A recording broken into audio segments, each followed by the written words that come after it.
Good day, my fellow citizens of St. Kitts and Nevis. As leader of the St. Kitts Nevis Labour Party, my team and I have been monitoring recent political developments with increasing concern and dismay. The long-standing political wrangling between the warring fractions of the Team Unity construct has been exposed, laid bare, and put on display for all to see.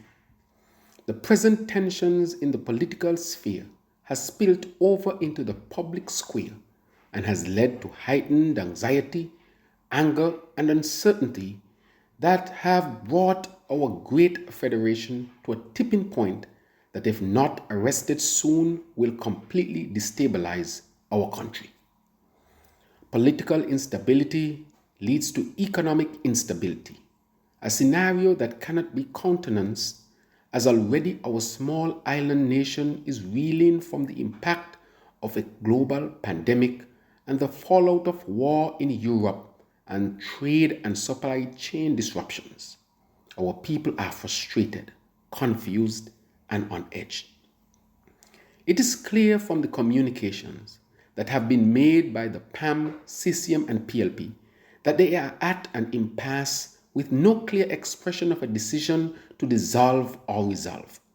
Rather, they have chosen to prolong the stalemate by initiating a process that all are qualified enough to be aware will lead nowhere.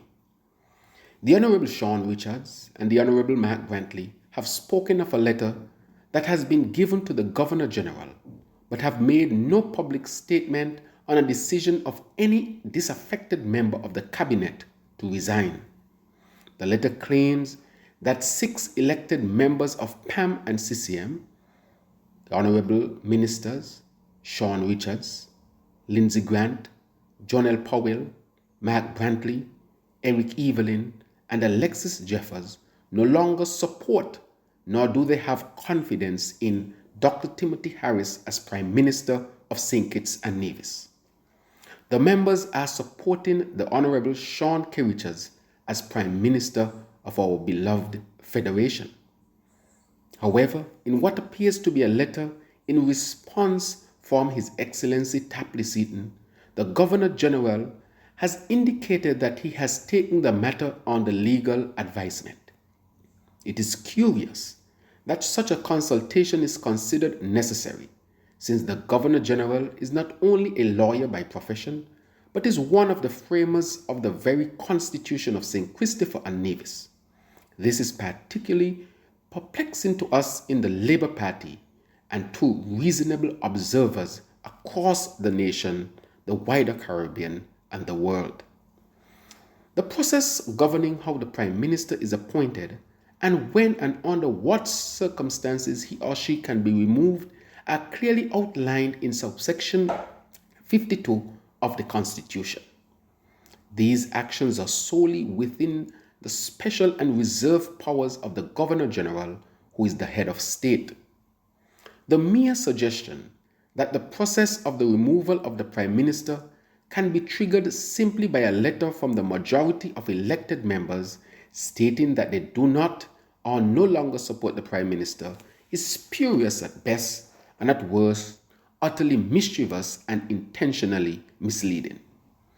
The closest scenario to the present situation that is entertained in the Constitution is laid out in subsection 7 of section 52, which allows for the removal of the Prime Minister if and only if it happens before the first sitting of Parliament after the appointment arising from a general election. It has also almost been 2 years since the last general elections in St. Kitts and Nevis. Therefore, the opportunity for such action to be taken has been long past. After this option, there is only one legal instrument that can trigger the removal of the Prime Minister. This is laid out in section 6 of section 52 of the Constitution that dictates that there must first be the passage of a resolution of no confidence in the government passed by the National Assembly. But even after such a resolution, the Constitution states that the Governor General can only remove the Prime Minister if he fails to either resign within 3 days or advise the Governor General to dissolve Parliament. Therefore, there is only one avenue through which the dissident factions within the Unity Coalition can resolve the present situation. Too much damage has already been done since all ministers, including the Prime Minister, have openly spoken of the lack of equity and purpose in Team Unity and have hurled accusations and counter-accusations at each other of gross incompetence, corruption, and greed. There is no turning back from here. The only way to resolve the present situation is to have fresh elections. The St. Kitts Nevis Labour Party is calling for swift action in this direction in order to return our country to a state of stability under new leadership that will truly represent the interests of our people. For too long, the entire country has been drawn into the unsavory and embarrassing debacle, while for all intents and purposes, our government, ministries and subsidiaries and the entire machinery of the state have been left without leadership, forced to run an autopilot with pertinent matters of state left undone or in abeyance. This cannot and must not continue. The people are suffering from years of neglect and maladministration by an amateurish, uncaring, corrupt and incompetent Team Unity administration led by Dr. Timothy Harris.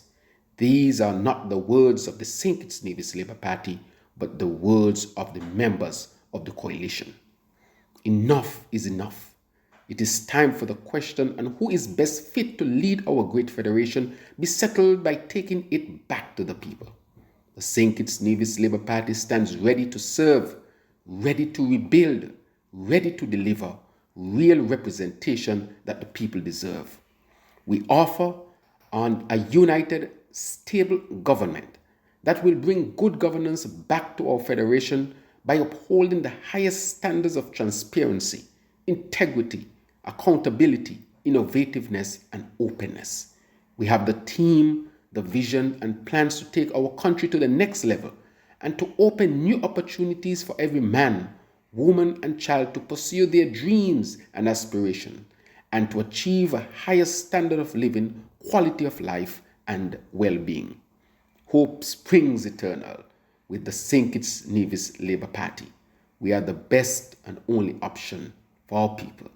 Let's move forward together with the St. Kitts Nevis Labour Party. Thank you, and God bless all of you.